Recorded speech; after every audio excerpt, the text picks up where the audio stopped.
Hello, moi c'est Caro de Betty Jane. Hola les gens, je suis Emma alias Frendy Couture. Bienvenue sur le podcast de Deux filles en aiguille. Un podcast fun et piquant avec deux passionnés de couture. Sachez que ce podcast vidéo est divisé en deux parties. Cet épisode est disponible sans pub en intégralité sur toutes les plateformes d'écoute. N'oubliez pas qu'à la fin de cette partie 1, nous vous donnons rendez-vous pour la suite. Bonne écoute. Hello à tous et bienvenue dans ce nouveau podcast de Deux filles en aiguille. Je suis ravie de vous retrouver aujourd'hui et on est avec Emma. Coucou Emma. Coucou. Hola les gens, salut Caro. Ça va, tu vas bien? Ça va très bien et toi? Et vous qui nous écoutez? Et vous, comment allez-vous derrière votre écran, derrière votre radio? On est trop content de vous retrouver, trop contente de vous retrouver. Et on va parler aujourd'hui d'un sujet d'actualité. Attends, je peux faire la petite musique? Ah, vas-y. Pour qu'elle reconnaisse. C'est un indice. Indice audio. Attention. Ta ta ta ta ta ta ta ta. Je le fais bien? Tu fais magnifiquement bien. On parle d'un sujet qui nous tient à cœur, toutes les deux. Moi, de par mon parcours, Emma, parce que elle en a réalisé une. Ouais. Et... elle a subi, la petite Emma. Et j'en ai réalisé quelques-unes. Et donc, on en a parlé. En fait, c'est un sujet qui est venu sur le tapis lors de notre dernier podcast, si je ne me trompe pas. D'ailleurs, merci encore de votre soutien et de votre écoute. Oui. Et donc, en discutant et en se disant, ben voilà, on arrive au mois d'avril, les robes de mariée, ça va être de la saison. Et puis, généralement, on s'y prend un an en avance avant de la faire. Un an? Moi, c'est ce que je conseille à mes mariés. Non. Un an pour la faire? Un an. Mais non. J'aime bien avoir contact avec les clientes avec lesquelles je réalise des robes de mariée et avec les élèves que j'accompagne pour réaliser leurs robes de mariée. Généralement, alors, un an en avance maximum, mais parce que ça prend du temps. Et parce que il y a tout le process. Je sais que ça prend du temps. De la réflexion. Mais c'est pas ça. Alors, pendant un an, elles garantissent qu'elles prennent pas et qu'elles ne perdent pas un gramme. Non. On commence. Votre corps ne doit pas bouger. On commence le process, donc en fait, un an plus tôt, on commence les premiers moodboards, les premières recherches, les premières axes pour voir vers quoi on va se diriger, etc. Donc c'est ça que j'aime bien avoir ces contacts-là au plus tôt pour voir un petit peu dans quel univers on va se trouver. Parce que souvent, les mariées, elles savent si elles veulent déjà un mariage bohème, un mariage champêtre, un mariage sur le thème de Johnny Hallyday, enfin j'en sais rien. Oui, j'aurais pris quelque chose d'un peu moins marqué, un peu moins typé, si je peux me permettre cette expression. Mais donc voilà, c'est vrai qu'un an en avance, ça permet juste de poser les bases et puis ensuite de laisser la mariée à ses réflexions, justement, à se poser les bonnes questions, à savoir si elle veut finalement un jupon ou pas, qu'est-ce qu'elle va pouvoir regarder en magasin, comment elle va pouvoir affiner son œil, en fait. Et puis on va se retrouver 2-3 mois plus tard, et puis on va se retrouver 2-3 mois plus tard, et puis après les rendez-vous vont commencer à se rapprocher pour que la réalisation soit faite de mes mains ou faite par elle-même, donc parce que je fais aussi des accompagnements, donc voilà, et donc mais écoute, moi j'apprends quelque chose, on découvre quelque chose, donc c'est bien. Mais voilà. Tu fais de l'accompagnement, si vous voulez coudre une robe, tu fais à distance ou faut être sur place? À distance, je fais les deux, mais à distance, c'est tout à fait faisable. J'en ai suivi quelques-unes d'élèves comme ça, et les réalisations étaient trop chouettes, et c'est vraiment trop gai. Après, j'ai des photos parfois à des heures pas possibles. On entend me dire, Caroline, comment je déplace cette taille? Il y a un surplus là. Ou les confidences, parce que j'ai eu aussi une fois une élève qui faisait la robe pour une copine, et alors elle me disait, en tout cas, elle est pas du tout droite, elle a son épaule beaucoup plus haut. Et donc en fait, j'étais la partie des charges, tu vois. donc voilà, mais raconte-nous de ton point de vue, ton expérience. Je suis intéressée, et puis alors. Si je juste peux me permettre, avant qu'on commence, on va vous parler de plusieurs choses dans ce podcast. Donc, on va écouter l'expérience d'Emma, la mienne. On vous parlera de patron, on vous parlera de tissu et de technique. Donc, voilà tout ce que va contenir ce podcast. Maintenant, je te laisse la parole. On t'écoute, Emma. Alors, oui, qu'est-ce qui s'est passé? Pour une très proche amie à moi, j'ai dû coudre une robe de mariée à sa demande. Elle m'a demandé, et je ne sais pas pourquoi, j'ai dit oui. Erreur. Et c'est quelqu'un qui a pas du tout la même morphologie que moi. Et alors, on va dire qu'il y a 2 écoles. Il y a l'école de l'anticipation de Caroline, qui vous demandera de vous préparer 1 an à l'avance.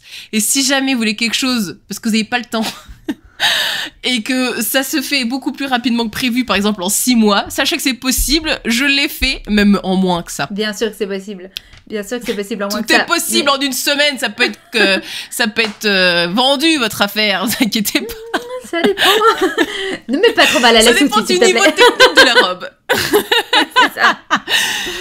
Et donc, du coup, elle avait une idée en tête. Elle m'avait fait un tableau, comme tu dis, sur Pinterest et tout, d'idées. Sauf que moi, j'étais pas trop chaude. Parce qu'il y a toujours la projection qu'on se fait des choses et qu'est-ce qui nous va à notre morphologie. Ah, et donc tu lui as dit ah non, mais ça t'ira pas du tout, ma chérie. Non, j'ai pas dit ça. Je lui ai dit, de toute façon, je pense que le meilleur moyen pour savoir ce que tu veux, c'est il faut aller dans une boutique de robes de mariée et d'en essayer. Super conseil. Donc, c'est ce qu'on a fait. On a été dans une boutique de mariée. Elle en a essayé énormément, avec plein de styles différents. J'ai une question. Est-ce que vous avez été honnête Oui. ou vous avez dit non, non, on va Non, acheter. on a menti. Ah, bien sûr. Il faut mentir, hein, les gars. Mais Ça... Ah bah, il faut, parce que sinon, vous pouvez pas y aller. Non, ouais, non, il faut mentir. Si tu, parce que ça, alors, tu prends du temps. On y a passé je sais pas combien d'heures, hein. Et C'est puis, hyper long, en fait. Il y en a qui... Nous, en Belgique, il y en a qui acceptent même pas qu'on prenne des photos dans le magasin. Donc, Ah ouais. il y a... Bah, j'ai eu de la chance, elle a accepté. La dame, elle voulait bien qu'on prenne des photos. Ouais, si ouais. elle avait su. Je pense qu'elle aurait dit non, parce on s'est fortement inspiré d'une Bien des sûr. robes pour faire sa robe. Parce que forcément, à force, enfin, en essayant plein, elle a eu une robe coup de cœur. Bien sûr, ouais. Elle a une robe où elle m'a dit, écoute, Emma, c'est cette robe-là que je veux. Si vraiment tu te sens pas de la faire, j'achète celle-là, en fait. Y a Ah pas de oui, souci. oui, donc... elle était Donc j'avais en vraiment plus acceptée. une solution d'échappatoire. Ok. Mais non, j'ai été à l'échafaud de mon proche chef jusqu'au bout. Et je lui ai dit, je sais pas, j'ai eu un élan de fierté, je ne sais pas, où je lui ai dit, non, mais c'est pas compliqué à faire, je peux très bien te la faire, la robe là. Jamais Quelle dire connasse, ça. Vous pouvez pas fermer ma tronche. Mais jamais, ne dites jamais ça. Non, mais jamais dire, c'est pas très compliqué. Ça, c'est faux. Mais c'est faux, et bah parce que ça me semblait simple, il y avait pas c'était pas du tout une robe princesse, c'était une robe toute simple, c'était de la guipure avec un satin duchesse en dessous, il y avait même pas de jupon, il y avait pas de volume, il y avait pas de corsetterie, c'était vraiment plutôt simple en fait. Je m'attendais parce qu'elle m'aurait dit une robe avec beaucoup plus de travail. Moi vraiment c'est tout ce qui est avec s'il y a des corsets. J'ai vu que j'en ai jamais fait. Des baleines, Là etc., j'aurais pas ouais. fait ma maline. Ok. Ouais, des baleines et tout très ajustées ou une robe sirène pareil très ajustée. Je sais pas si je me serais lancée. Mais là ça me semblait de mon niveau.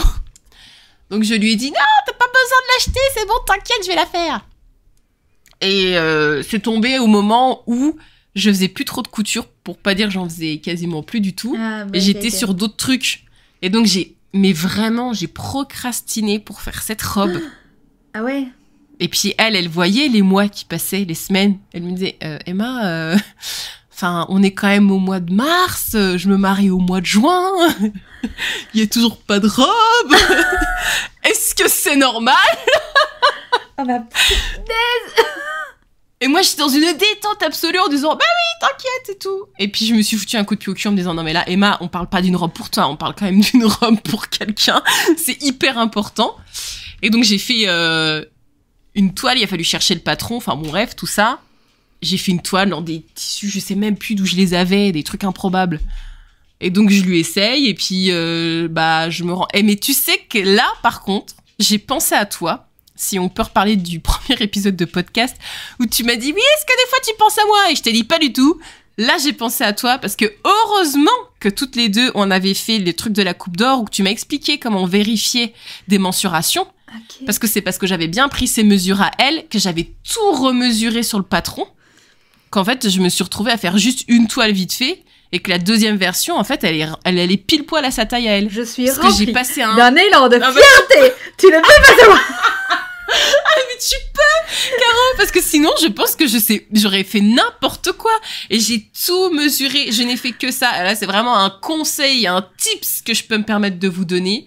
Les mesures, c'est ultra, ultra, ultra important. Et j'ai été hyper dure avec elle. Je lui ai dit, je te préviens. J'ai dit, tu prends 1 gramme, tu perds 1 gramme, je te démonte.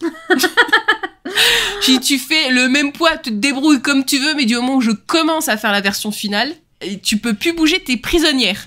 Elle m'a dit, oui, mais peut-être qu'avec le stress, je vais perdre un peu de poids. J'ai dit, je m'en fous, te débrouilles, je veux rien savoir. Ouais, souvent, en plus, les mariés, elles perdent 1 ou 2 kilos la semaine avant. Mais donc, oui. Tout à fait. Donc, c'était interdit par la loi. Et pourquoi je dis ça en plus? Parce que ma maman, figure-toi, a cousu 2 robes de mariée aussi. Ah, ok.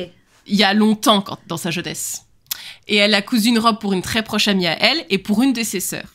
Sauf qu'une de ses sœurs lui a fait un sale coup, entre guillemets. Non, d'ailleurs, aussi des membres de ma famille, je suis en train de rêver un secret familial. Bref, il y a prescription, ma cousine a plus de 20 ans. C'était un enfant du péché parce qu'en fait, ma tante était enceinte. Avant le mariage. Et donc... Sauf que personne ne le savait. Sauf ma mère qui faisait la robe. Parce qu'elle se rendait bien compte qu'à chaque fois qu'elle venait l'essayer, elle avait plus le même corps. Sauf que c'était une robe princesse ajustée. Ma mère, elle a pété un plomb. Donc, elle m'a prévenue. Elle m'a dit tout de suite. Le premier truc qu'elle m'a dit, c'est tu fais bien attention à ce que la mariée ne tombe pas enceinte avant le jour J pour pas prendre de poids parce qu'elle m'a dit sinon c'est foutu. Moi, j'ai fait l'inverse. J'ai fait une robe de mariée sur une de mes amies qui venait d'accoucher. Et donc, elle perdait du poids. Mais elle perdait du poids à chaque essayage. C'était l'enfer. Elle était très, très mince. Et le jour de son mariage, il y a des endroits où ça baille un petit peu parce que... Et pourtant, j'ai fait les retouches la veille et tout, mais... Mais bref, on en parlera de ça, c'était ma hantise. Mais donc, vas-y, continue. Et parle-nous de ton expérience. Et donc, du coup, au final, je me bouge les fesses. Donc, je ne fais qu'une toile. Je mesure tout comme tu m'avais bien expliqué. Donc, je reprends tout. Elle était un peu grande, donc là, je refais un truc à sa taille. Puis je mesure, parce que c'est pareil, c'est compliqué quand tu couses pour toi. Donc celles qui vont faire la robe pour elles-mêmes, pour moi, c'est plus simple que pour quelqu'un d'autre. Parce que à chaque fois, chaque étape, vous allez pouvoir essayer sur vous pour vous dire, ok, c'est bon, ça va, là, je reprends là. Mais quand c'est quelqu'un que vous voyez une fois toutes les semaines, ou toutes les 2 semaines, ou toutes les 3 semaines, en fait, vous avancez dans le vide total. Moi, j'avançais en me disant, si ça se trouve, tout ce que je suis en train de faire, ça sert à rien, parce qu'elle va l'essayer, ça n'ira pas. Donc c'était horrible. Et en plus, ce que j'avais fait, c'est que tous les tissus, je lui avais fait commander en double, en me disant, je ferai une première robe, et j'en ferai une deuxième, pour que la deuxième, elle soit parfaite, parce que je me connais. Et donc je fais cette robe, en me disant, c'est une toile avec tout, comme si c'était terminé, en fait, avec les tissus et tout. Elle l'essaye, et elle me dit, oh, c'est bon Emma, ne touche plus à rien, c'est la robe là que je veux. Et je lui dis, non, mais elle est pleine de défauts, hein. Je dis non, mais moi je n'ai prévu une deuxième. Non, je m'en fous, c'est celle-là que je veux. Moi je veux pas les défauts, c'est celle-là que je veux. T'embête pas, t'en fais pas une autre, c'est celle-là. Oh. Et donc je me suis dit merde. Je me suis dit bon bah tant pis. Si elle voit pas les défauts, c'est qu'ils doivent pas être si gros, hein. Écoute. Mais c'est trop bien. Et on est parti là-dessus. Oh, mais c'est trop bien, c'est trop mignon comme histoire. Et j'ai été hyper émue. Par contre, là, j'ai relâché là parce que ça a été un stress inhumain, vraiment. Pendant tout long, je me revois encore coudre la guipure là. Est-ce que t'as pleuré? Je sais plus quoi. Parce que moi, j'ai versé des larmes sur chacune des robes que j'ai faites. Mais bien sûr que j'ai pleuré. Alors, j'ai pleuré de rage en la cousant.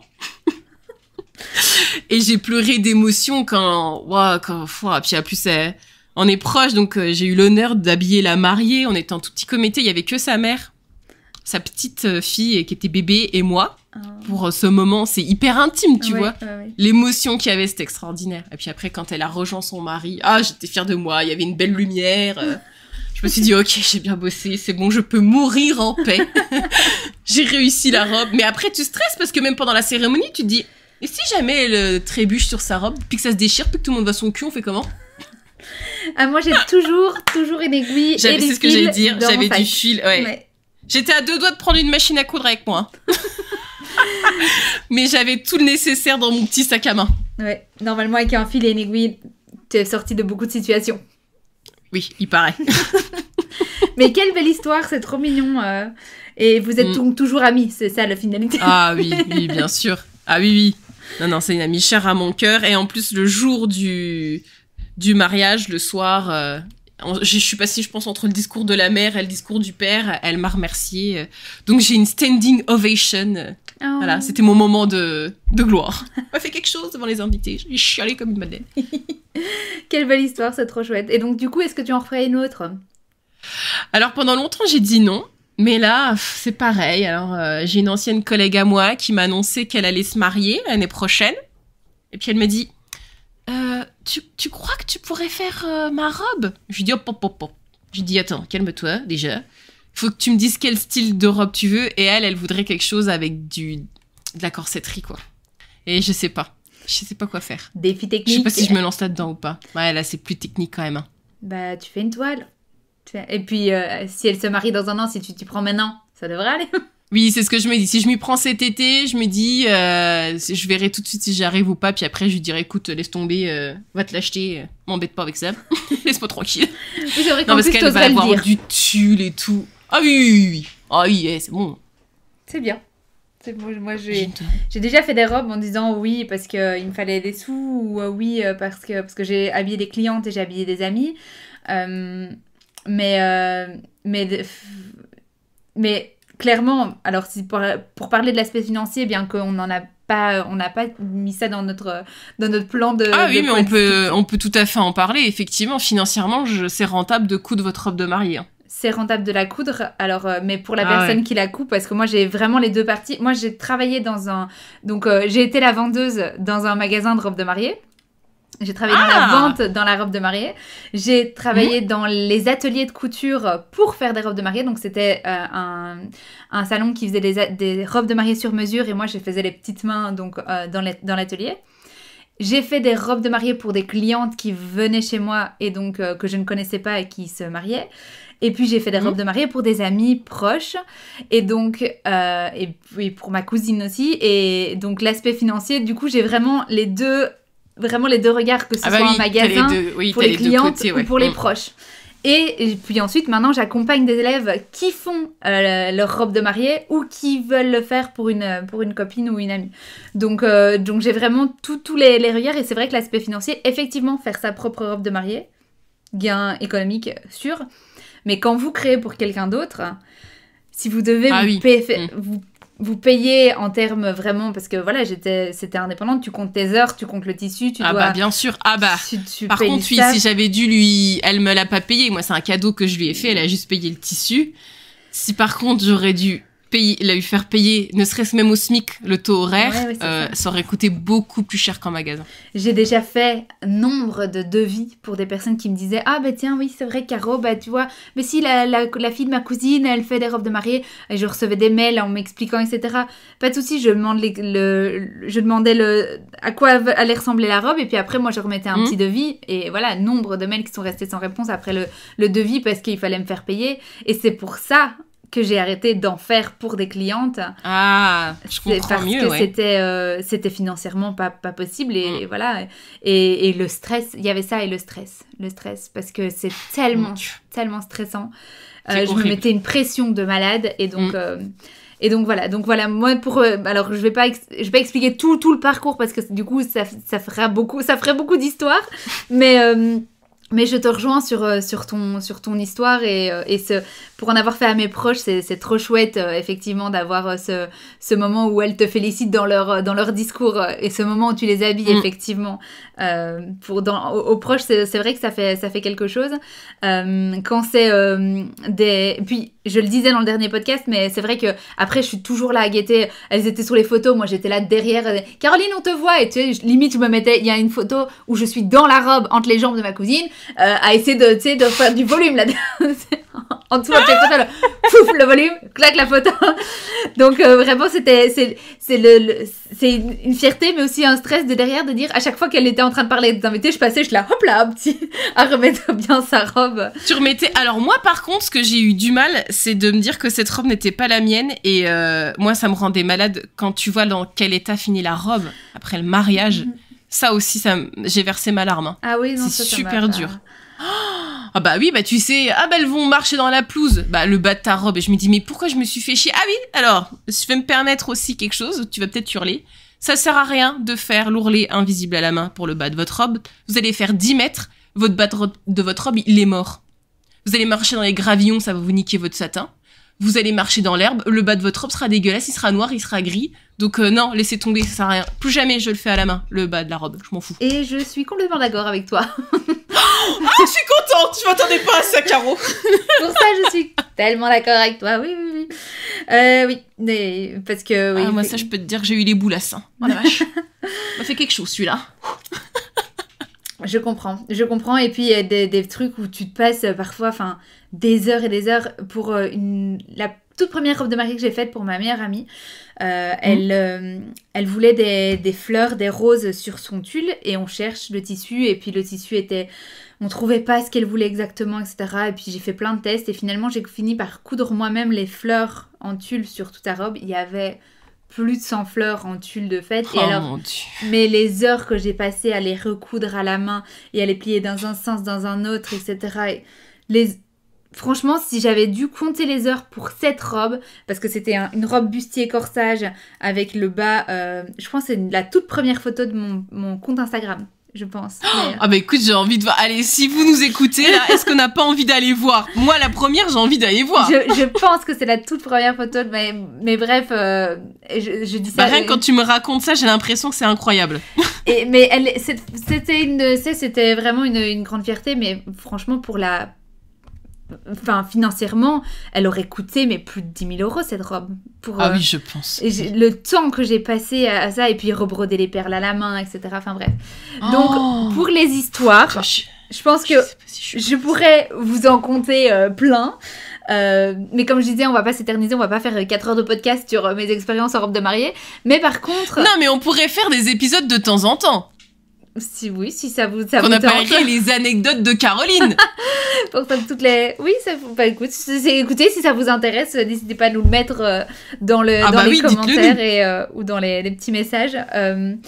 Et par contre, on va enchaîner en vous donnant, en fait, à la suite de mes expériences et des expériences d'Emma, des conseils qu'on va pouvoir vous donner si vous avez envie, parce que ici le podcast reste, voilà, je crée ma robe de mariée ou je vais créer une robe de mariée pour une amie. Quels vont être les conseils qu'on va pouvoir vous donner de nos expériences? Comment vous allez pouvoir vous y retrouver dans les patrons, dans les tissus, dans les techniques? On a plein de conseils et je pense qu'on peut commencer par les patrons, en fait. Ouais, par les patrons. Une fois que vous avez une idée précise de ce que vous aimeriez comme robe, et en faisant bien attention que ça aille à votre morphologie, vraiment, j'insiste, parce que le but du mariage, c'est quand même d'être la plus belle. C'est quand même très cher un mariage, donc autant le rentabiliser. N'hésitez pas à suivre mon cours morphologie sur le sujet. Mais la morphologie, c'est hyper important. Et ce que disait Emma, essayer des robes en magasin, c'est un super conseil. Vraiment, on commence par là. Et commencer par effectivement un tableau Pinterest. Demandez à la personne avec qui vous travaillez de faire un tableau Pinterest de ses inspirations, de faire une petite analyse de sa morphologie, où vous faites une analyse de votre morphologie pour savoir ce qui vous va, dans quoi vous vous sentez bien, etc. Et puis on part là-dessus, et puis après, c'est le moment de choisir les patrons. Le patron. Alors, vous avez plusieurs options qui s'offrent à vous. Soit déjà, vous êtes une queen et vous savez patronner vous-même. Donc la fin du débat, démerdez-vous. Soit ce que je fais faire à toutes les personnes avec lesquelles je travaille maintenant. La première question, je veux faire ma robe de mariée. Ok, quel patron je vais trouver? Tu le sens venir. Est-ce que tu as la coupe d'or? La coupe d'or, pour le coup, je pense que c'est très bien pour ça. Pas sponsorisé par la coupe d'or, mais je pense qu'il devrait me réembaucher parce que vraiment, je parle de tout le temps. Donc, je demande si elles ont la coupe d'or parce que c'est vrai que si on s'est patronné et qu'on a la coupe d'or, eh bien, en partant d'une base de la coupe d'or, on peut s'amuser avec le patronage. Ensuite, il y a plein de marques qui vont pouvoir vous prendre par la main et vous amener à faire une robe qui vous convient. Moi, ce que j'avais utilisé personnellement et ce que j'aime bien, c'est ce que propose Atelier Charlotte Ozou, c'est-à-dire que c'est vraiment les patrons à personnaliser intégralement. Et en plus, elle a fait un e-book autour de la robe de mariée. Oui, j'ai vu. Et ça, c'est vachement bien parce que vous pouvez utiliser, mais même pour les cérémonies ou pour tout ce que vous voulez, vous choisissez séparément le haut, des manches, du bas. Et Paternette fait ça aussi, qui est une marque belge. Tout à fait. Et en parlant de Paternette, elle travaille sur sa collection robe de mariée, spéciale robe de mariée qui sortira en 2025. Et j'ai eu des petites informations parce que je savais, elle m'avait dit qu'elle travaillait sur sa robe de mariée et enfin sur sa collection mariage et donc je lui ai demandé quelques petites infos. Elle m'a dit écoute, ce que je peux te dire c'est que les modèles vont être convertibles. Elle m'a envoyé les planches tendance, c'est magnifique. Il y en aura pour tous les goûts. Il y a la version sirène, il y a la version princesse, des manches de dingue. Elle m'a dit que c'était très moderne, donc elle vraiment s'inspirait sur ce qu'on proposait en mariage ici moderne et donc voilà, elle va nous proposer quelques dessins par-ci par-là, mais ça sortira en 2025.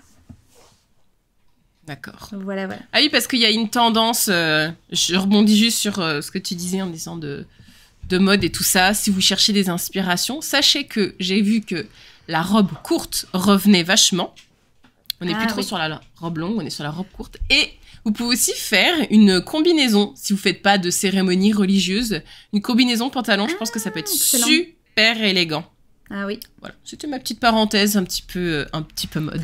Alors, juste, je voudrais préciser un truc parce que je pense à ça. Héloïse me disait, je pense que les sorties des patrons seront un peu plus tard ici, mais en 2024 pour les mariages de 2025. C'est pas les patrons qui sortiront en 2025. Petite précision.